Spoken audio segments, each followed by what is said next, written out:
আগের ভিডিওতে তো আমি বলেইছিলাম আমি আছি পিসির বাড়িতে। তো যাই হোক, আমি আসায় আমার দাদা আমার জন্য রান্না করছে চিকেন কষা।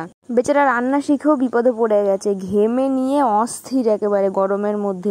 তার ওপরে রান্না করছে আবার মাটির উনুনে। আসলে মাটির উনুনে রান্না খেতে কিন্তু খুব ভালো লাগে। তো দাদাও ভাবলো চলো আজকে মাটির উনুনেই রান্না করা যাক।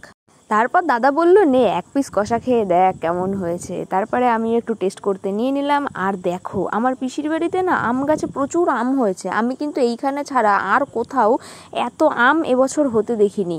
এদের বাড়িতেই দেখছি প্রচুর আম হয়েছে। আর এদের বাড়িতে এমন কোনো গাছ নেই যে নেই, বেগুন গাছে বেগুনও ধরেছে, সব গাছ আছে। আর পেয়ারা গাছটায় দেখো গাইস কত পেয়ারা ধরেছে। তারপর আমরা এখানে কলা পাতায় খেতে বসে গেলাম। আর দেখো রাঁধুনির নিজের রান্না খেয়ে কত ভালো লেগেছে, আঙুল চাটা শুরু করে দিয়েছে। তো চলো আজকের মতন ভিডিওটা এখানেই শেষ করলাম, টাটা।